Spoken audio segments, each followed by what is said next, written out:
Welcome to Connected. I'm your host, DJ Iz. I got my lovely co-host, Miss Chloe. And today we are in the house of rolling, and today's another Monday takeover. We have a special guest. Maybe I'm biased because I know her and I consider her my sister, but we have the lovely Miss KK Harris. What's up? What's up, girl? Good to see you. You too. I miss you, man. I miss you too. I've been great. As you can see, we keep it moving. Yeah, you're great. That's why. No, you're great, and that's why. You seem pretty great too. Not for nothing. Yo, let me tell you, KK gets busy. I don't know if you got a chance to review her. Oh, always. Yo. Always, because also this is our first female our first female guest. So yes. That's lit. Absolutely. Yes. That's super dope to know. Yes. You're our first. I'm. But you know, just to, so you know the criteria. Impression. Like, if you're gonna be here with us on Connected, like, we keep it 100 on Connected. Yeah. Right? Okay. So Well, the fact that you're our first female, because I feel like, our whole thing we're here, even with our guests, is like we like to bring people on. It ain't just about influence or anything. It's more or less like your passion and how you go about your passion and how you go out there and really just try to conquer the road, right? And that, as maybe as simple as that sounds, as we say, everybody says they love something, right? Yes. But then, how do you go about what you love? You know what I'm Right. saying? How do you go out there and knock down these walls and get out there and grind? So that's why you're here today. right. You got a wonderful story. Man, you're trying to do it. Girl, mama, you're doing it. Girl, I'm trying. Well, so let's talk about you and how you even got here. Now, we first met you, everybody fell in love with you on America's Best Dance Crew. Yeah, I was such a baby. I was a child. Oh my goodness. Well, we all got to be a child at some point. But you were killing as a child. Right? Go ahead. Thank you. Like that feet is like, Right. Oh my goodness. So can you talk a little bit about that experience? Yeah, so I mean, ABDC was one of my best and worst experiences. Oh. Only because I think when you're a child in like the limelight, it's really hard. Yeah. And I don't think people understand that. And because, I don't know, like our age group, like our age range was crazy. Like we had a 9-year-old to a 17-year-old. Okay. So like that was weird to begin with. And another thing was that we were only together for like a week, and then we decided to audition. So we weren't like, we met each other in Hawaii. Like we didn't know each other like years and years how other crews did. So that was hard for us because we had to learn how to live with each other. Yeah. And like that was it. Like we didn't hang out with each other for like years. I don't know. So it's just hard. Like You had no history. to get to know all the Right. different personalities aside from all the other crews living in the hotel with you as well. Mm-hmm. So it was hard for us. And on top of that, Angel's mom passed away during the show. So it was a lot. So it was a great experience because like to be that young and to be performing in front of like millions of people and to like have challenges and to meet other crews, like that was the best part about it, was becoming a family within the family. But And it how was you hard. rally around each other too. Yeah, but it was definitely hard, especially for the 4 that were older in our group, because the younger girls, they look up to us. And like one wrong thing you do, you might not notice it, but like they learn that way, so they'll start to act that way. So And you're then also like trying to act as a role model.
the process on what it's been for you guys to create this massive culture and respect with what you guys have been able to do.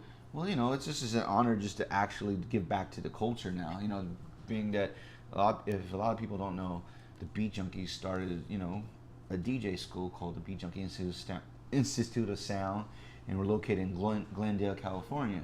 So, I mean, I guess what's different from other DJ schools these days is that it's being taught by the Beat Junkies, and if people don't know who the Beat Junkies are, we're part of the golden era of the turntablism era, or battles, the DJ battles. So, being that us as a crew, we've been this year marks our 25th anniversary. Wow. 25 years, guys. Wait, if this were a wedding anniversary, what is that, like silver? I think we would give you silver. Is I that what it is? What's the silver? It's just silver 25 anniversary? years, Oh my man. God, That's crazy. incredible. Yeah, I mean, well, J-Rock, who started the crew, he doesn't like to timestamp it. He likes to think we're timeless. Why put a number on it? But I mean, just to history, think, though. yeah. So I mean, just to be Well, still not around. only that, but I think what's incredibly important is understanding the history, the longevity, but also understanding the ability to still be relevant. Exactly. Yeah. Is what's incredible. Yes. Like it's a It blessing. proves your it's a blessing. timelessness. It's It's a like blessing. you run into people all the time, and it's like, okay, yeah, I understand you're excited, man, but be here more than 5 years. Try to be here more than 3 years. Yeah. And still be relevant. Yeah. Right. Yeah. I mean, if you consider relevance in terms of if you're blowing up in videos and I all that think guy- relevance is longevity, Yeah, personally. I think so too. I think as you get older, you mature about things. It's like when you're younger, of course, you want to be, I want to be known. Yeah. Right. When in reality is like, if you're able to do what you love to do as a career and still get paid doing it, regardless of what status you have, that's a blessing in itself. Absolutely. You know? Absolutely. I totally agree. I totally agree. Just because, I look at it as like, you may be hot today, but you might not be hot tomorrow. Sure. Right. Right? But if you still able to have a career and able to pay your bills while doing what you With love your to do. career, yes. Yeah. And then eventually, sometimes when you least expect it, you might be hot again. Right. It's like a cycle. It is a cycle. And I think, too, what also plays a huge role into longevity is how well you understand the fundamentals of what it is you do as your craft. Yes. Because I think, and this is something, we got to kind of briefly go over when we ran into each other at NAMM was, Right. really understanding, from a DJ aspect, it's cool to be great at scratching. It's cool to be able to be great at blending records. Right. But to be a student Right. is kind of where that longevity kind of, happens. Right.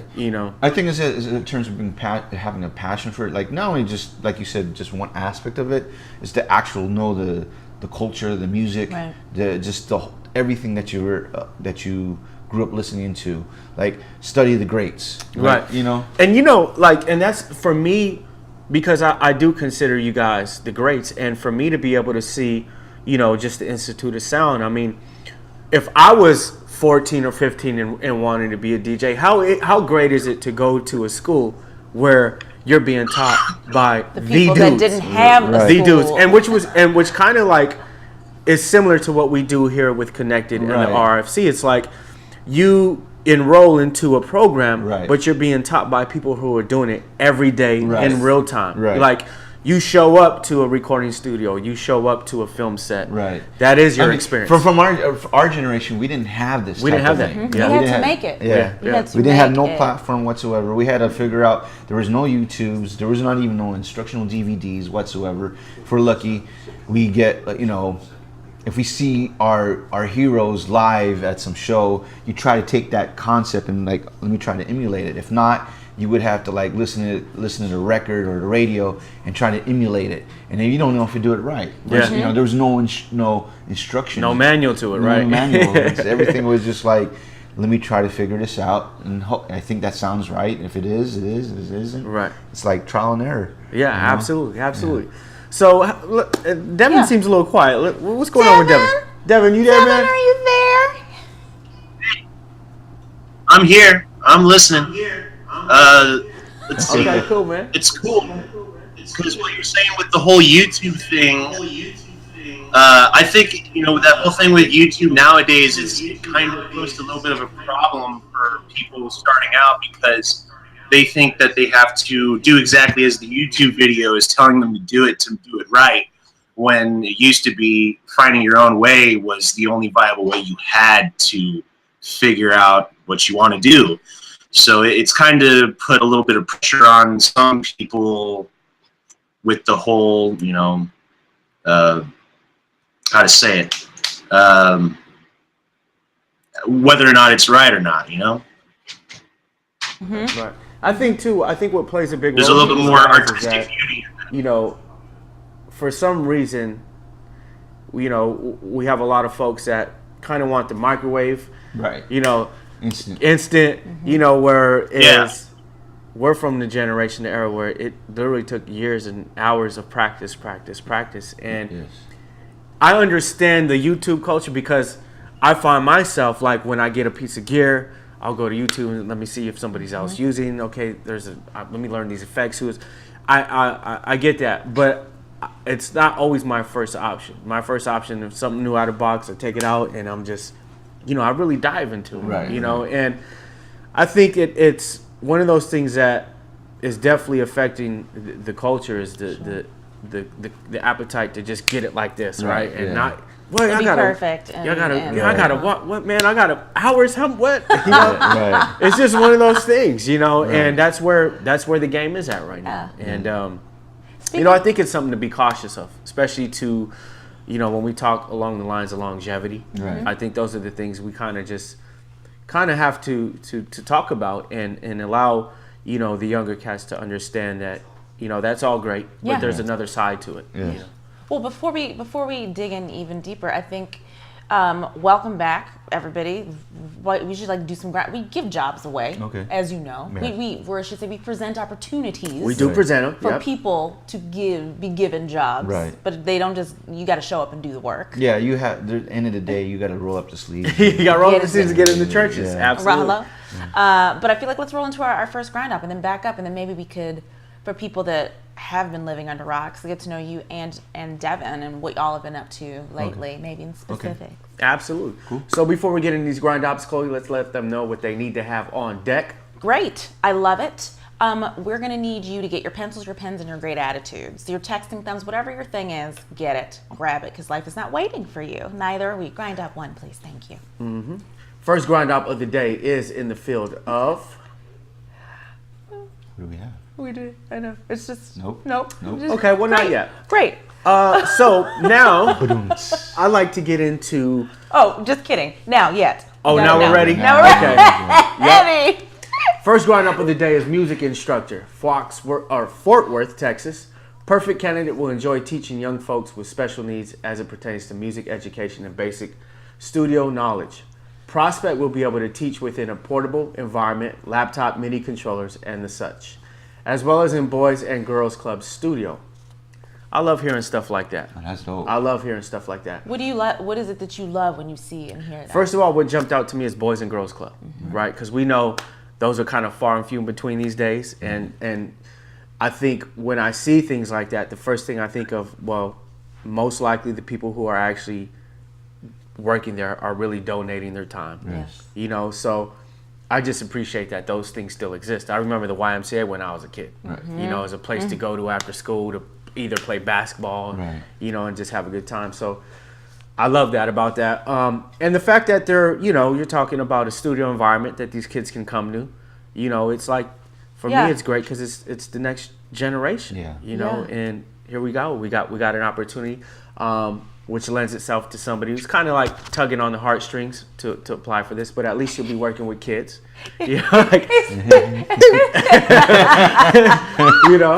So I would say anybody who's looking to apply for that gig, you see what it's about. It ain't about the check or any of that. It's about the love and the heart. Yeah, it's about just kind of getting in there with these kids and what other great vehicle than music, to be talking with these kids about and helping them work along. So that was first grind up of the day. Before we get into the next grind up, Cloie, do we have anything? Well, before we get into the next roundup, I feel like let's bounce back to Devin and hear what's going on with him. So Devin, as we said, is a recent recording grad. Right. And actually the music that we played in our intro today Was is his music? that he has been working on, because he does a million things. He's in a band. He's also an audio engineer and technician. And just to get a little bit more about his experience, because, you know, what we do with recording connection and the jobs and the on the ground training and how that applies to him. Right. You know, so talking to the next generation. Devin, you still there? Hello? Can you hear me? What up, D? So, man, talk to me about, you know, obviously we were able to feature your music piece at the top of our show. So kind of just walk us, you know, through your day or through your time as a creator and kind of what goes into that process. And the track that we heard was from Tom Devil and the Wizard. Is that correct, Devin?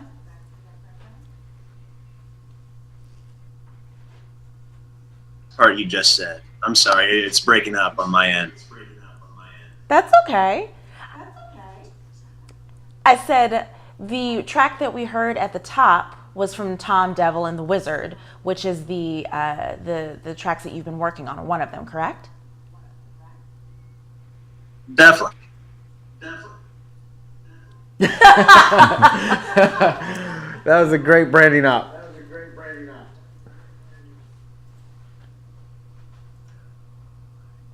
For the story of that, you know, I worked with the bass player. Rooney's class was being held at January Sound Studio and recorded some stuff there, and then also get to recorded a couple other keys and mixed it all in a bedroom at his place with, you know, what we could. And now that track at the beginning is on local radio around an album right now. I just did all 12 songs for the next album, scratch tracks. So I'm really next album, and this next album we're all gonna bring it into Fort Worth. Currently is going to be my homestead for all my recording stuff around town, and we're gonna make it a freaking good album, man. That's awesome. Dope. Oh my goodness. That's fantastic. So now you also have been playing, you're at the Dallas Guitar Festival from what we heard. Can you talk a little bit about that and what that experience was like for you? Please. Definitely. I've been, you know, working at the Dallas Guitar Festival the past few years with a music retail job. This past year I worked directly for Jimmy Wallace, the owner. During that, before I was working with him, he allowed me a spot at the show. So we put together rock.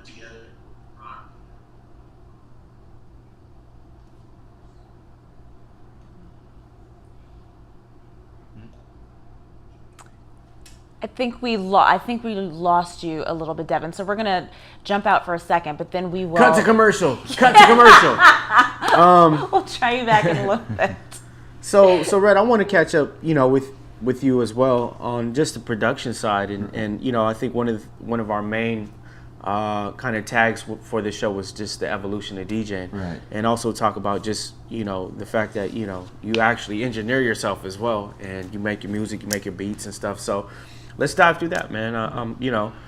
Well, I like this. I like to think that the best producers are DJs. Mm-hmm. I mean, especially if you're talking about more like hip hop or even like R&B and soul. In today's music scene, mm-hmm. versus like, you know, like you know, like the 60s and 70s were a musician. I mean, you look at all the iconic producers like Dr. Dre, mm-hmm.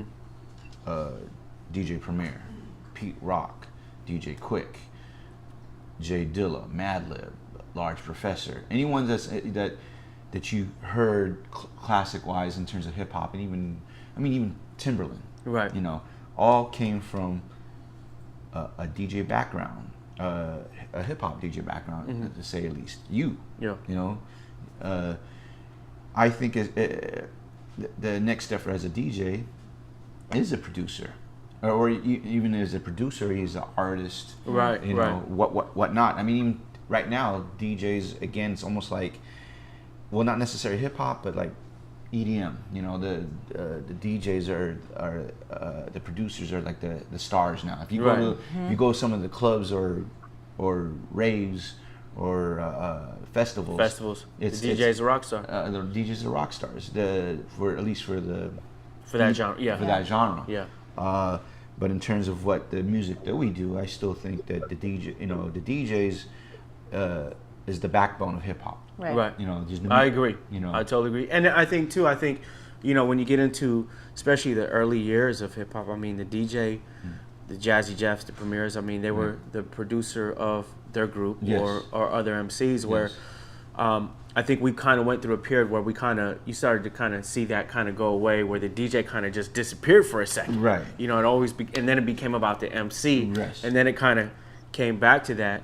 And I think, you know, even for me as a creator, I think one of the things that I always talk about is that my passion to make music and beats really came from me digging through my dad's music. Yes. You know, his vinyl and his cassette tapes. Right. And, you know, being able to watch you, I know you just put a record out. Yes. Which featured some of your beats. Let's talk about that, man. Sir. I mean. Well, an album called Rhett Got Beats. Rhett Got Beats. Yeah. Because a lot of people don't know that I did production. I mean, I've done production for a while, but a long time, bro. But you know, everybody knows me as more as a DJ.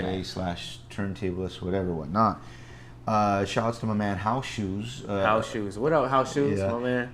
A legendary DJ from producer from Detroit, who is now living in Los Angeles. He was very close to Dilla. Yes. Yeah.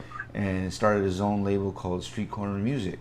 Now he's pretty much as a curator for music. He puts out he just recently put out Stroll Elliott. I don't know if you're familiar with him. He used to be a group called the Percussions. Now he's like the newest member of the Roots, playing drum machines and stuff. You know, so also put out a producer by the name of Drugs Beats, who did a beat on Dre's last album, Compton. So he basically is just curating, and he basically said, hey, why don't put out an instrumental album of your beats? And I never thought about it. I said, okay. So God bless him, and I put it out in May, this past May, and the response has been good. And a lot of people are surprised that Rhett got beats. Yeah, Rhett got beats. Yeah. So it's you know, if you like to hear some soulful boom bap beats, dark beats, whatnot, you know, check it out. You can go to iTunes. You can go to Bandcamp. Yep, Bandcamp. I'm actually I had a limited edition cassette tapes out for a while. Wow. We're actually, I would have loved to have one of those. I mean. and then we're actually pressing out vinyl too for it. So that's dope. Yeah. Now, when you get, you know, obviously those are two different mindsets, DJ and then actually getting in the lab and creating on beats. What are some of the things that inspire you when it comes to, you know, making beats? Right. Well, I'm not gonna lie. I think any DJ and producer, they'd listen to whoever they were influenced by. Right. I mean, of course, from the background that we came from. I mean, we came from a thing where you don't bite. You know, steal, copy. You know, because back then, if you copy someone's style, you were looked down upon. Right. I mean, in today's, it's so okay today, huh? It's okay. I mean, there's nothing wrong, I guess, you know, because it is what it is. Right. But I think if you want to be authentic, or if you want to be stand out, you have to be original. Right. Yes. You know, and that in today's age is, you know, like whatever's hot, everybody follows it. Yep. Yeah. And usually the leaders are the ones that it takes a while. The innovators, takes a while for them to come out, and then when they do drop, it's like, okay, it's special. It's special. Unique. Change the game. But per then se. that goes back to the earlier conversation about how people want things now. Right. And so it's, you lose that within exactly. that, you know, that need to jump on something quick, hot. Right. It's you know, and I think you know, which is always a great conversation, especially you guys that like yourself who have been through this a couple of decades, and to still be doing it, you know, at a high level. Right. What are some, just, you know, for our audience, I mean, a lot of times they just want to know, you know, the not the demand, more or less just the work ethic, the time, to become great at your craft. Right. Well, I think like with anything that you do, you have to, learn the basics. You got to pay your dues. You got to really like what you love to do. It's you see, everybody see the glamorous side, like that, but what they don't see is what's behind the scenes, and the grind that it takes to get to that point. Like sometimes, especially in the music business, and I think you guys can attest to this. It's like you sacrifice a lot. Yeah, time away from your loved ones is the most thing. And I'm on the film side of it. Right. You do. So you might miss birthdays, you might miss holidays. You might not even go to like parties that you think you should be going. I mean, it's like it's a combination of like you have to perfect your craft. You also got to like learn how to network. In today's, talk to folks. In today's age, but back then, if you're lucky, you have a manager to handle all your business. Now you have to learn the business. You have to learn the business. Your own manager. I think everybody, like, here we had to like, we had to learn. We had to get burned. We had to learn to get burned to understand the business, and then to like it's either you lose and give up, or you keep on going. Yeah, and those bounce back. Yeah, and that's so crucial too. I mean, some of the things that we make it a must to implement here on our show is not just the ability, not just the passion, but also the mindset of understanding the business side. Because, like you just said, I mean, you have to know all those aspects now. You can't dish it off. You can't. And you get to a point where you do have to bring on a team, but for the most part, it all starts with you now. You can't. There's no room for that. You can't partition this piece and say, okay, I'm going to get somebody. Like, you now have to know. Right. What's even crazier now, because you also got to learn how to be a student. Even if you've been experienced, and if you're quote unquote a master, you're still a student. Sure. Like you have to learn from the newer generation, because now the newer generation, they know how to like make websites. They know how to they shoot their own videos. Yeah. Well, this is actually a great point, because speaking of the next generation, every week we do highlight our student success stories. So in our FC Recording Connections, either in the program or just graduated, and this week we have a music video that's highlighting the student we're going to be featuring in the newsletter, and the student is Frederick and Sia. And he goes by XG, and that's him right there. And with looking his, clean. I know, right? It's so fresh. With his mentor Don Zantara, Don has worked with the Foo Fighters and Fugazi. They are doing big things in the world of Afropop, which when you talk about new and fresh and original, and that's actually the track that we have to show, the music video we have to show. It's gotten over 300,000 on views on YouTube, and he's just doing big things. We'll have more about Frederick in the newsletter later, but for right now, why don't we show his music video? And this is Ebifawo. Hit it. Bella Vita, SG Entertainment, Ultimate. Ebifawo, that a be lifestyle, no. Ebifawo, Game Boy lifestyle, no. Ebifawo, Malafaka lifestyle, no. Ebifawo, I papi beast no there. Ebifawo, enti other family bra, enti other family bra, enti other family be. Abinabi. That's like... Yeah, I'm like, did he shoot it himself? Because it actually looks really good. I was just getting into the groove. I was just getting into it. Man, shout out to my man. That's actually dope. I think that's perfect for our viewers, too. It's like, hey, man, you got to get out there and make it happen. That looked great. Right. So for more on Frederick, again, he's going to be coming up in our weekly newsletter. And also thank you again to Devin for remoting in FaceTime, whatever they call the thing that just happened on the screen, coming in. Thank you for joining us in today's show. Thank you, Dee. Thank you. So now, back to our regular programming. Maybe grind up too. Yeah, let's jump Love into it. Grind up too. Roll it, please. Grind Op 2 is in the field of audio technician. My kind of dude. Brooklyn, New York. Here we go. Must have experience with professional audio and the ability to configure a digital board. Familiar with Behringer X32 consoles and Kyla speakers. Must be able to lift and carry 60 pounds and be comfortable working outdoors under varying weather conditions. That's interesting, right? Well, it went from like the studio to the woods. Right? But that's cool though. I think, I think all those things are definitely key. I think it's always important in a studio environment to know various gear. Well, you have to. Yeah. You got as DJs too. Yeah.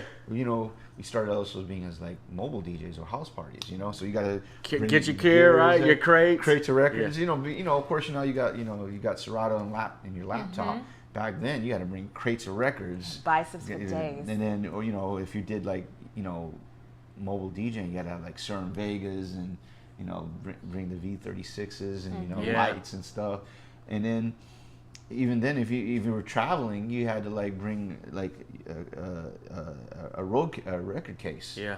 Like 80 pounds. And usually had to call a homie like, man, I got a gig. Can you roll with me, man? Yeah, exactly. You know what I'm saying? What if nobody was available to help? You had to get it yourself. Yeah. Hopefully you had an SUV then, or an open bed truck or something. That's how you get your muscles right? up, man, No, just on the creative side, being that you've been in the studio, making records and production and things. How important do you view an engineer's role in this type of setting where you're working on a console or you're working with outboard gear and those various I think an engineer is very important, especially if you want to get to that high quality, the same quality as what you hear out right now. Right.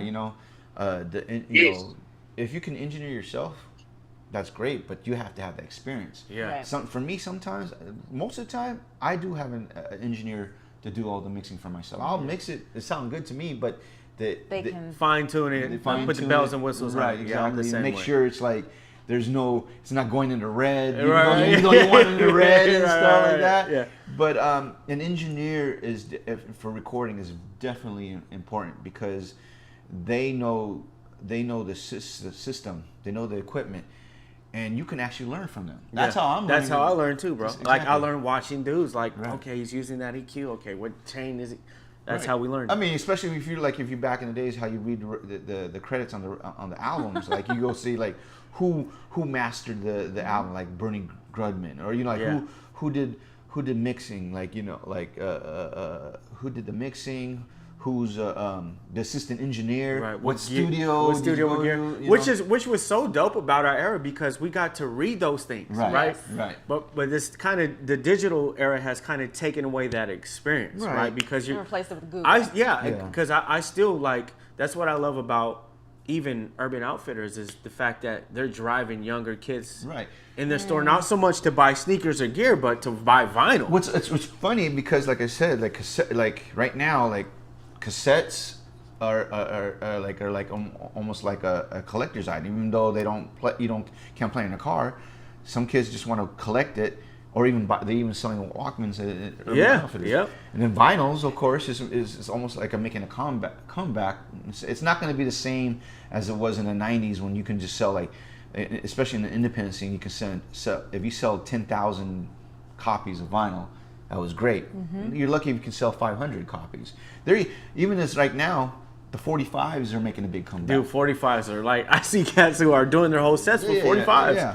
But I think it's because now people are the younger generation are they're as they're getting older, they're starting to discover older heroes, what they listen to, and so they wanted to kind of like try to emulate it, and a lot of them surprisingly they say like, I wish I can grow up in that era, right?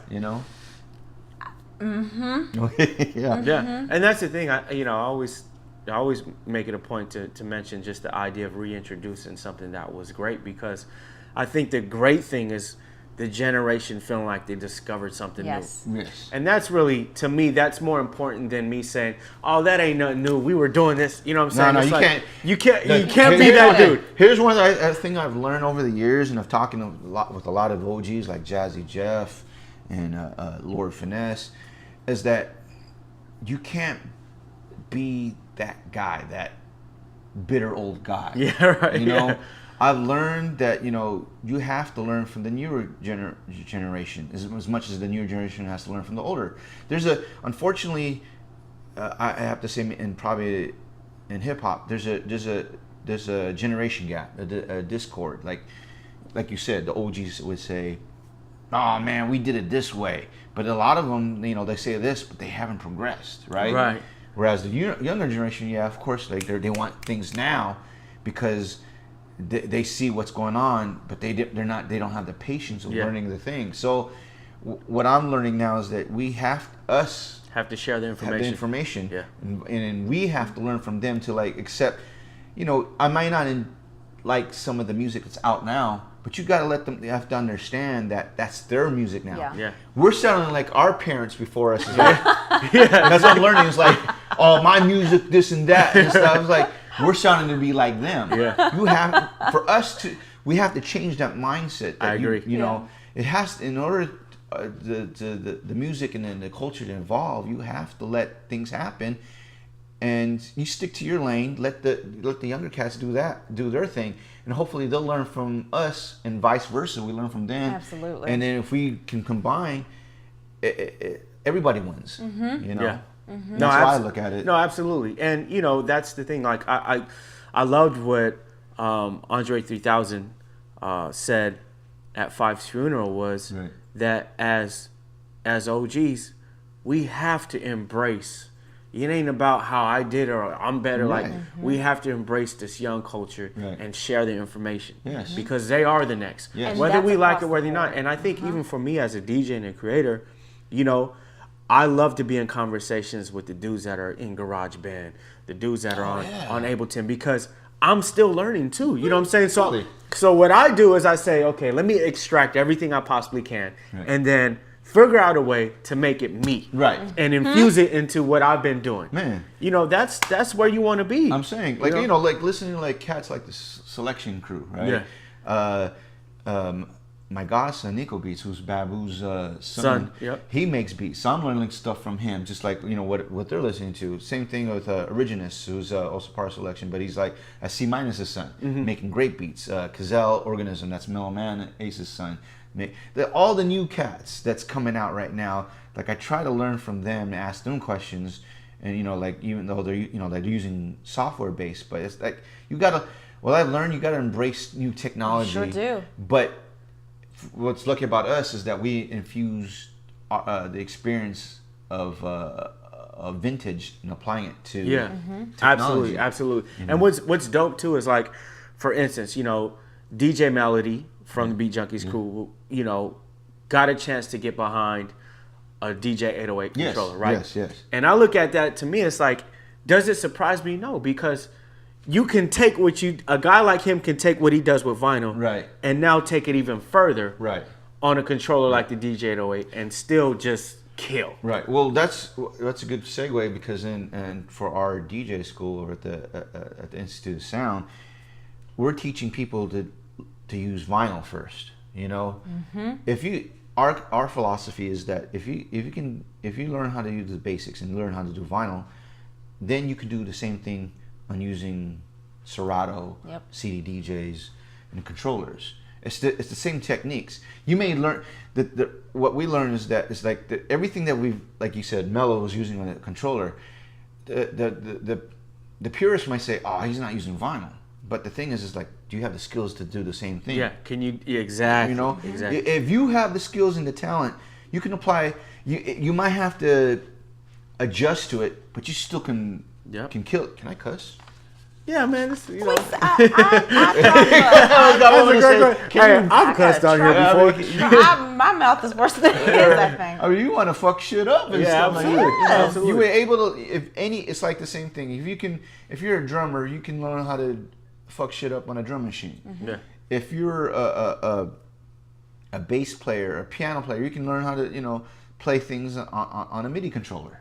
See, and that's a great point, because I've seen it happen in real time. Right.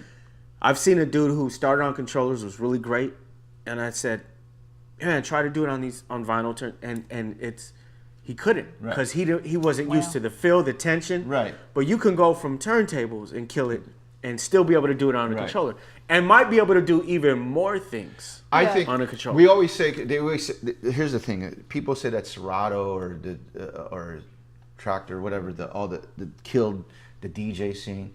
No, it's just a tool. It's just a tool, man. You know, in reality, and I hate to say it like this, it's mostly the people that are just not open minded. That they don't, you know, like I used to be. I hate to say, you know, I used to be in that position where I was like, man, you're not keeping it real. Until, ironically, Jazzy Jeff was the one that introduced us to Serato and saying, like, hey, you can kill this shit, dude. And it was the same thing for me, bro. Right, and it's the same. Here it is. How are you gonna tell about Jazzy Jeff, who's an OG, one of the guys who brought out the Transformer scratch, killing it like it was still using the records, but using just a digital phone. And it's like from there on, it's like, okay, we can't say shit. Yeah. You know? No, it's the same for me. Also, our team is excited. Our team says, yes, new mantra, cursing okay, fuck shit up, guys. Okay, Just cool. so you know. But it was the same for me, bro, because I had this purist mentality, and the cat that introduced Serato to me was DJ Revolution. Right. And he said, I'm never going back. Right. But it's like, okay, coming from a guy like that, it's like, I gotta check it out. You know what I mean? Like, and once you learn how to do it, you know, I always say is Serato doesn't do everything for you. You still have to learn. You got to learn how to use, you know, blends and time.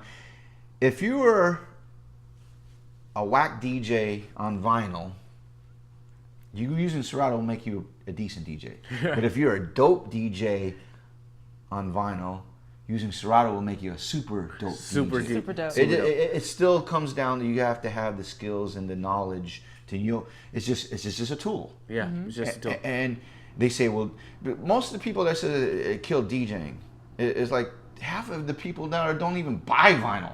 Like most of them are just like keep it real. But are you still buying? Are you still digging? Even in today's standards, there are people saying, well, hip hop is dead. No, it's not. It's still got more vibrant than ever. It's just more. It's just the only difference is there's so much shit out there. Right. Versus back then, you had to look for it. Right. Now you still have to look for it. You just have to dig for it and figure out which one you like. Exactly. You know, it's just shifting what it's digging through. It's the same concept, still digging, except you're just doing digital. Now with the internet, there's no excuse whatsoever. Right. There's no excuse. You can type in anything and find something that you like. I mean, most of the people that complain are probably because, you know, they're, you know, they got lives, they got families, they got responsibilities. They're not into it. They're not into it, and, you know, so it's just understandable. Yeah. But don't down it if you don't understand it. Like, and most of the time, if you really do love hip hop, you still look for it. And, you know, like if you love something, it's always going to be with you one way or another. And I'm sure all of us, we have friends that have families, have a 9-to-5 job, but they still look for the music because they love it. They love it. You know. I say, don't be the dinosaur. Yeah. Be the roach. Yeah. Don't be a museum. Yeah. Be the roach. Why don't we pause and pop into another grind off? Let's do it, baby. What we got? It's grind off number 3, which is applicable to what we're discussing in a way right now. It's for engineering and recording. Nice. Yeah. So grind up number 3. This is in St. Louis.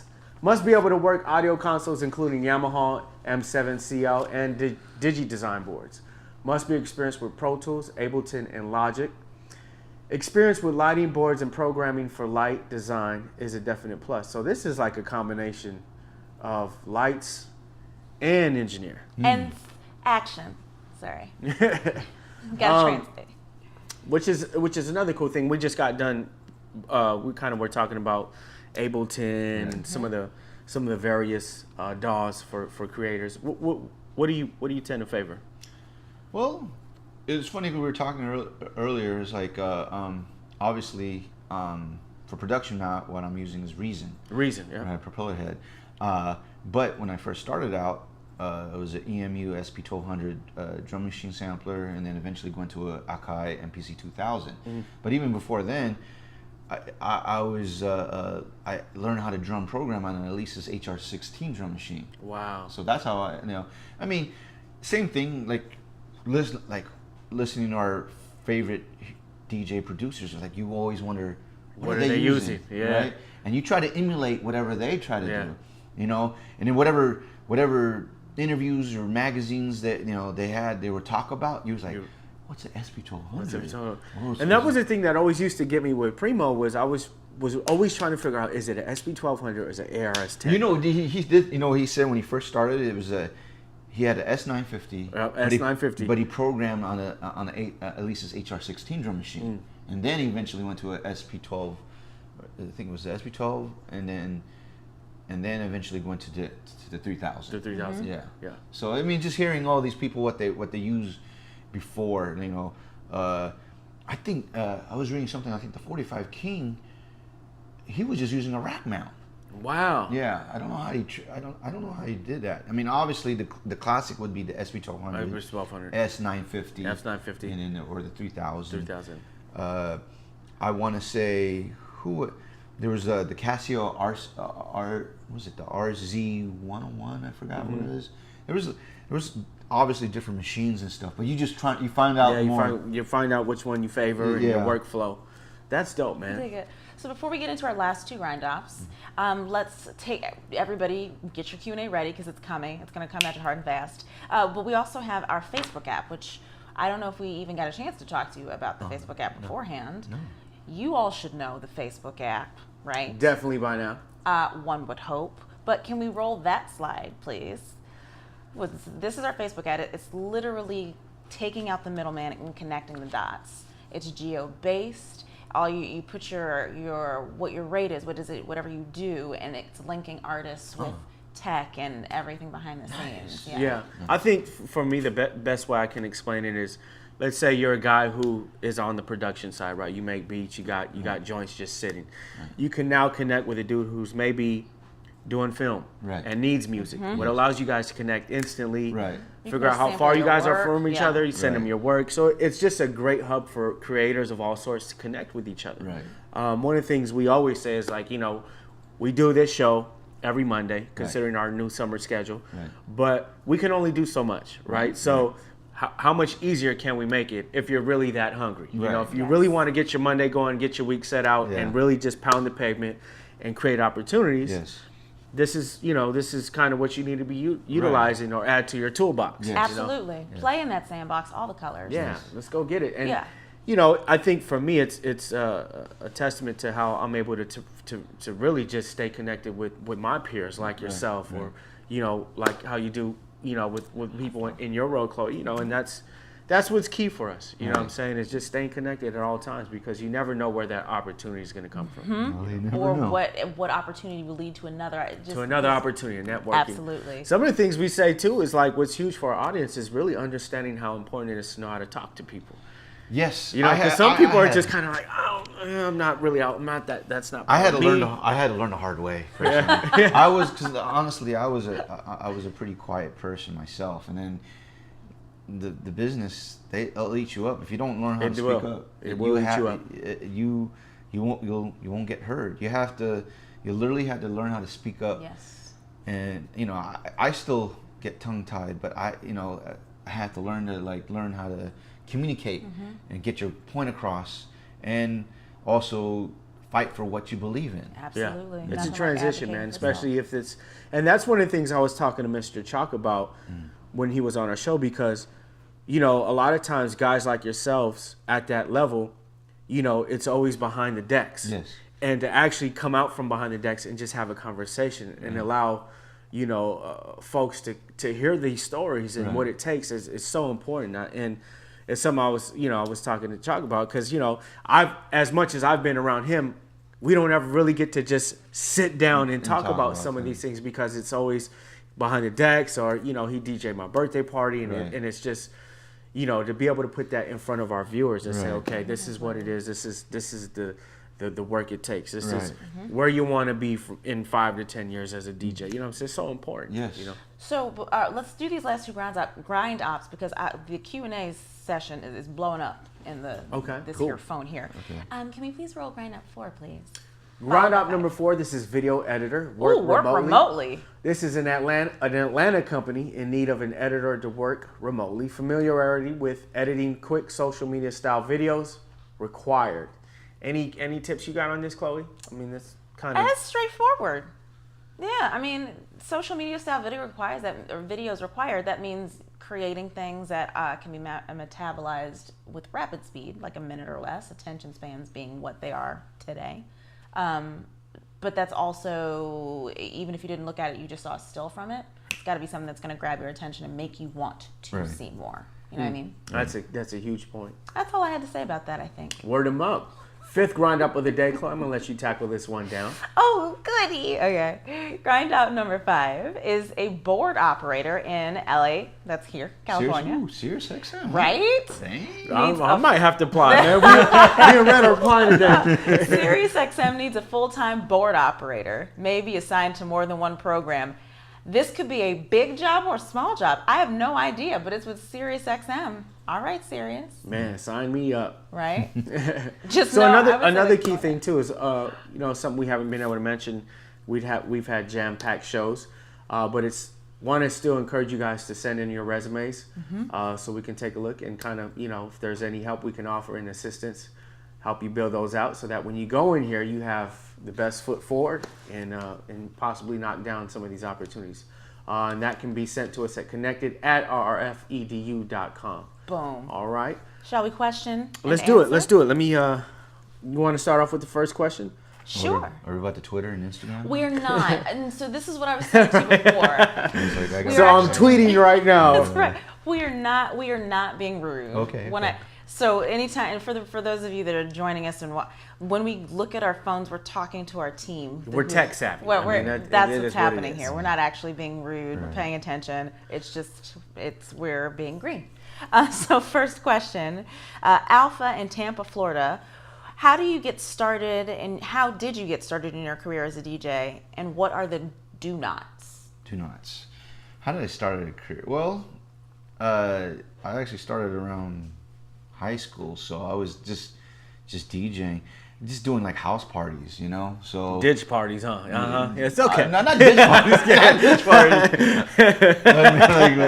I've done house parties, and eventually, during my days coming up, you were doing mobile DJing gigs. So you did, besides house parties, eventually you start kind of doing like weddings, and I would do those type of parties just to save up to buy the records I want to play. Yeah. And then eventually I got out of it because it was that's a whole nother game in itself. I mean, right now even wedding DJs are making a lot of money. That's a whole nother market in itself. But that was something that I wasn't really into. But right. At the time you just you do anything you can get just to make money, put your name to do out. what you want to do. Yeah. Yep. So eventually it was just the same thing.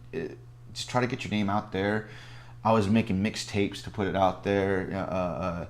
Going to any parties that who'll let me DJ, and then just going up the ranks. As you get into the business, you start learning a lot more. Again, it goes back to what I was saying. You got to learn the business. Yeah. Right. You have to know who you're talking to. You have to learn how to be professional. You got to be, when I mean professional, you mean not only is you know how to talk professionally. You got to be on point. You got to be on time. You got to be, whatever gig you're gonna do, you do it to the best of your ability. Premier has a tattoo that says the cornerstone of power is your reputation. Well, So if you word of mouth, if you do good work, people will talk about it. Right. And that's how you'll usually get work too. I'm also. tell you. Well, here's the other thing: you can do good work, but if you're a shitty person, people will talk about that too. Yeah, no, totally. So I think that's a great lesson too. Is if you are going to be a shitty person, have the best work. Yes. Which is we were talking something akin to that earlier. The exact point I'm not sure, but let your work. Networking and that whole vein of networking. And Yes. If you can't talk, your work better speak for you. Right. And to add to also how to be a good do how I got into it, you gotta perfect. You gotta know your craft and perfect it. Right. Sure. You gotta if you want to be the baddest DJ or the baddest producer, musician, actor, actress, whatever, chef, janitor, you gotta. You better mop that floor. You better be the best that you can be, whatever you decide to do. Yeah, it takes real application. It takes real time, real hours. Yeah. Of, hoping to achieve being great at your craft. Yes. Next question, we have DJ Ziana in Burbank. Hi, I'm a big fan. Love the Beat Junkies. Who taught you the most in your career? Ooh, who taught me the most in the career? I have a lot. I have a lot. Besides the greats who I grew up listening to, there's everyone from Grandmaster Flash, Grandmaster DST, Jazzy Jeff, Joe Cooley, Cash Money, Julio G. Tony G. Tony G. Yep. I had personal cats who I also grew up listening to, like my man DJ Curse, who's in the Beat Junkies. He was 1 year older than me. He was someone that was like doing stuff like back then. Mostly it was either blacks and Latinos that's more prevalent in the hip hop scene. Back then, like Asians, let alone Filipinos, weren't they were into it, but you don't really see a face. Right. And him being half Filipino, seeing and can cut it up, like I can identify him as someone as like okay as your own, as my own. Yeah. He was someone I grew up listening to and wanted to be like him. A cat named DJ Rhettmatic, because my name was kind of based off of him, and a cat named DJ Arabian Night, who is now known as an MC as Psycho from a group called Insane Poetry. Those are three personal people I kind of I looked up to. Of course, my own crew, the Junkies. They always say you got to surround yourself with people that are as good as you or even better. Yep. And as much as I'm one of the oldest guys in the crew, and the guys are like a little bit younger. Those guys were like my motivation factor. Fire in your seat. Yeah. And then just in general, just my father, rest in peace and stuff. Like he's always told me like you have to do your best. He always said 50% this, 50% here, and then always have. That's so dope. Yeah, so that's so dope. But yeah. So Jason from Mississippi wants to know, how can I get better at reading the room? What exactly should I be looking for? I feel like that goes for both of you. I think. I think in terms of learning how to read a room, you just have to watch. I would say sometimes being the opening DJ is the best because you get to play everything you want to play, but then. There's a terminology within the DJ communities that called the burners. It's like you want to be the star before the star is, so don't be that dude. I would say is watch your heroes, the people that you look up to and how they read the room, and you kind of like you have to go through the experience of DJing and learn how to figure out what not to play. If you're the opening DJ, don't play the songs that the main DJ is going to play. Your job is to actually like warm it up and set the vibe. And sometimes that's the best thing. Yeah, because you can play anything that you want. Yeah. And that's when you figure out the best DJs is actually knowing if you're the headliner or the opening DJ, because you can adapt to it. Right. And there's no easy other way except it's just to have experience and to learn how to read the room. Except it's just go through the motions. Go through the motions. Trial and error, man. Yes. And fail probably too. Here's my thing I've learned. I've been doing jiu-jitsu for 3 years, and they have a philosophy is like there's no such thing as losing. There's only winning and learning. Right? So I've been taking that philosophy. Well, I have my own philosophy is like if you're afraid to fail, you're afraid to succeed. I've been always believe on that. So don't be afraid to fail, fall on your face, because that's the only way you're gonna learn. Right. If you always want to be perfect, you will never understand the concept of like. It is so true. It goes back to the whole discussion about people that are learning on vinyl versus the people that aren't. Right. And like, okay, now I know this Right. fundamental thing, and I've got something to back it up with. Yeah. We have DePaulo in Miami. What are the names of the best DJ battles? How do you prepare? Well, obviously, the most one of the most prestigious ones is called the DMC. The DMC. Disco Mix Club. It's been since around the 80s. Some of the notable world champions is DJ A-Track, DJ A-Track. DJ Craze, who's 3-time world champion. There's also the Red Bull 3-style DJ competitions, which is like, a little bit more club bass, but still skills wise. Those are the most prestigious ones. There's other battles there, but those are the most prestigious. I think the only way, same thing, how you prepare for it, you gotta like watch the battles and study your heroes, study your opponents, break it down, figure out what to do. I would say a lot of it also is like how to inject your own style into it, Right. your own personality, because that's the only way how some of the greats are. It's Yep. like you learn all the techniques, but you have to you still have to figure out what separates that person from that person. Right. It's the style. It's like Right. even saying as a producer, like you and your brother, how you guys make music. You develop your own style is by putting your own personality. Of course, you take Right. all your influence, but you also put what makes who you are Right. into the music, and that's how it makes what your guys' production is as is. Yeah.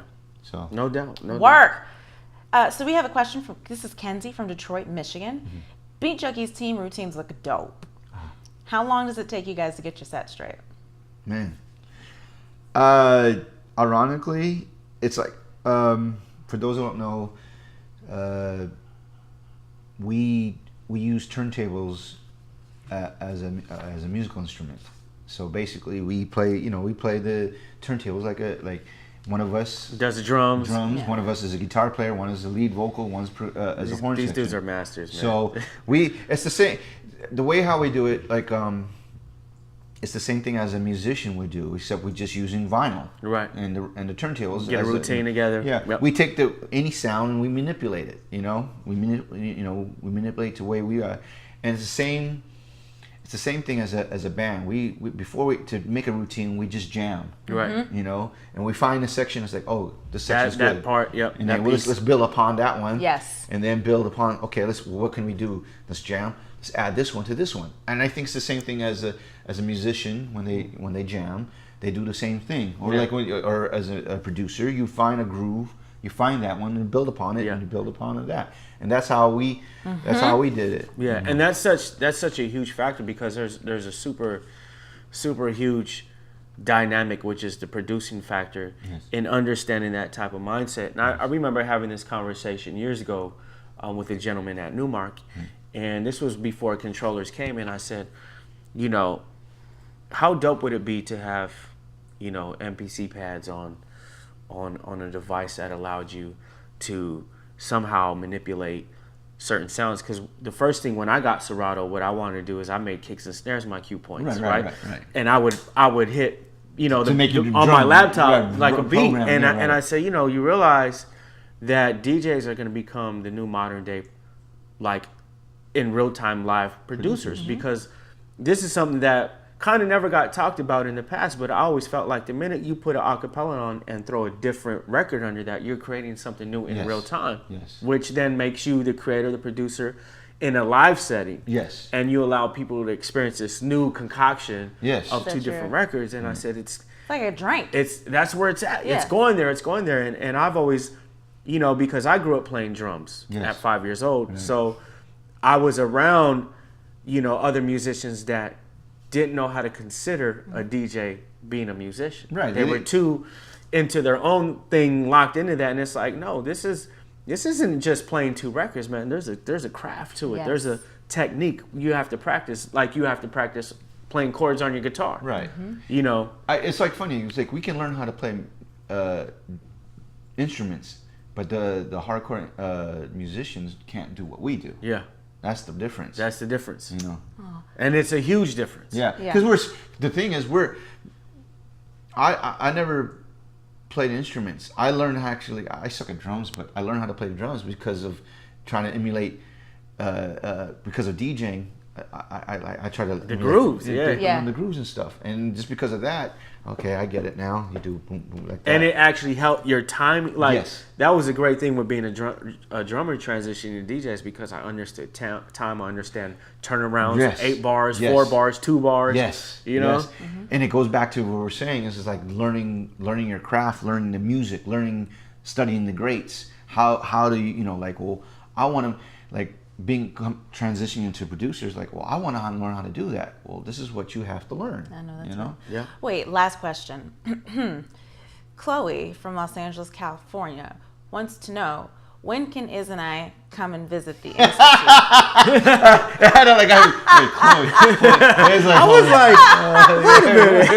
Wait.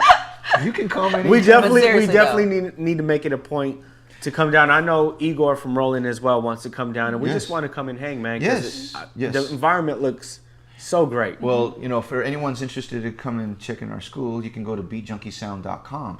What's funny is okay, we have a kids classes, which is incredible. We also have an adult class, and in our adult classes, we got like 60-70% are women. No, See, this makes me want to enroll figure it out. No. I mean, if you love music, and if you want something, to learn. I mean, of course, I'm not gonna lie. DJing is hard. It's not only hard; it's also an expensive hobby per se. It is. Sure. Because especially if you're trying to you collect records and stuff like that, or you're buying the equipment itself. But again, with the technology, you got a laptop and stuff, but you still. No, I want vinyl, baby. Okay. If I'm gonna learn it, I'm gonna learn it right. And which leads me to my own personal question, right? Because I want to know how you feel about this. Now, there was a time where, Techniques, which is pretty much the monumental turntable for DJs. Yes. There was a time where, Techniques closed down the shop. Yes. Panasonic then acquired Blueprints and everything. Yes. And I remember sitting down with Panasonic a couple years ago, and my whole thing was I was telling them like, yo, this was probably about 8 or 7 years ago. I said, look, vinyl is coming. Right. It's coming. Right. You need to put a Techniques out. Right. And Panasonic was like, yeah. Right. So then a couple years go by, Best Buy selling a shitload of vinyl. Right. You see what our Urban Outfitters do, and they decide to put out a Techniques turntable. Yeah, they put Techniques turntable is $5,000. Yeah, it's a 1200. It's a 1200.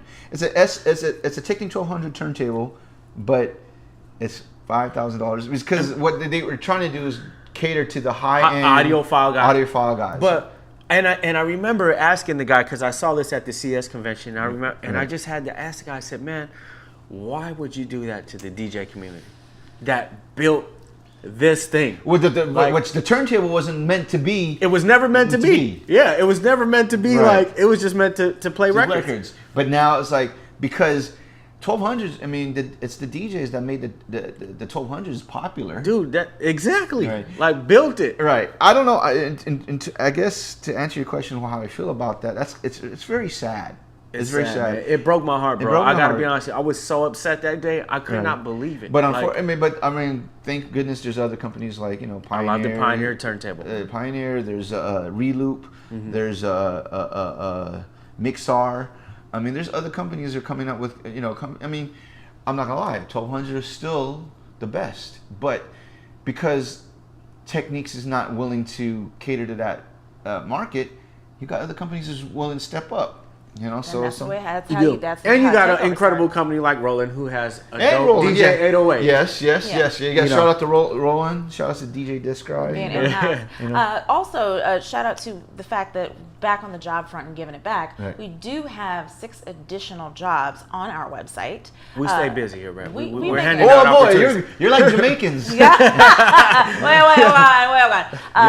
Yaman. So we have in the field of culinary, cook for a gourmet food truck. Yes, and that's in LA. In film, we have a freelance filmmaker / videographer in New York. In Raleigh, North Carolina, we have radio, we have on-air talent, also in radio, but here in our backyard, Burbank, California, that of a board operator, and in Englewood, California, number 10 is a culinary cook. Nice. Again, these are not jobs that are available everywhere. They are jobs that are available only to our RFC folk and community. That is the graphic right there, connected/latest. And also, to wrap it on up, we do want to highlight our recent grads this week. Nice. Because the fact of the matter is, every single week there are students that are beginning their journeys that need to be noted. So this is what we have for this week. Congratulations to all of our recent grads. So besides learning one-on-one, they're going to be out in the world and making it happen. Nice. And really, like this, you know, the basis of this show and what we do here is really about that. You know, that next chapter, taking what you've learned and getting out there, Giving back to the community. Yeah, and making it happen. Yeah. You know, it's like that's what this thing is built on: opportunity and the application. Yes. Right. You know, putting in the work. So definitely, man. Well, dude, thank you so much. Man, thank you, we're brother. definitely gonna come and hang out with you guys, man. And dude, Please. it's so dope to see that many turntables and vinyl, and everybody's just. Think of And the I photo watch the videos. They're like, zip, Oh, yeah. zip, We can, Zip. we can teach you how to do the baby scratch. baby Mix it up. scratch. Yeah. Do you know? Yes. Yeah. And you know, for me, it's an honor to have have you on, Red. I mean, we've been It's trying to honor. make it for a minute, and you know, I've been a huge fan of the Beat Junkies and what you guys Dude, represent within the culture. I'm a big fan of you and your brother. And I always tell these guys, like, you guys are like my heroes, man. Like I watch you guys. Dude, did you know this guy scratched on Raphael Sadiq's album, Instant Vintage, man? But dude, I used to come to Fat Beats, and it's so dope to go to a vinyl shop and to see like your heroes just, you know, hanging out, man, behind the counter, like, you know, seeing. And I used to love buying, like, that's where I would sample all my records, bro. I get like, Well, you know, it's like being a DJ. It's like you got. It goes back to what we're saying. It's like you got to do anything that's in your field. Go find something that's connected. As a DJ working at a record store, it makes sense. Yeah. You can still able to buy records. Well, okay, whatever money I made from selling records, I'm buying it again. Yeah. And then that's like, you know, get the newest. You got to get the newest music. And you guys have just always been in tune with the culture, and you still continue to push the culture forward, especially with the education that you guys are doing.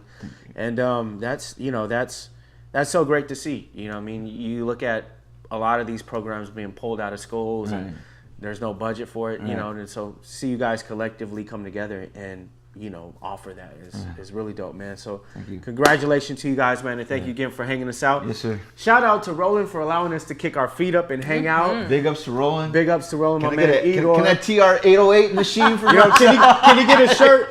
Can he get a shirt? And also shout out to Devin Zorn. Yeah, shout out Brad to Devin from Zorn, Dallas. definitely. And shout out to our connected team who make this possible. Mike, Leah, Howie, Mason. Stephen. Yeah, I mean, Jimmy. we got a squad. Brian. And we look forward to seeing you not next week, but the week after. This is our new summer schedule. So, you know, I mean, we can find some time to, you know, do something with our free time that we do have, you know, like go fishing. Free time. But thank you guys for tuning in. I hope this has been a great informational show for you. And we look forward to seeing you on the next one. Yeah, roll those slide graphics or those social media slides. Take us on out, Chloe. Social media slides. Social media slides. There we go. That's how you find us. That's who we are. Next slide, please. Next slide, Bam. please. Look at that, making it happen. Screenshot it. And taking us out again will be music produced by Devin Zorn. Enjoy. Peace.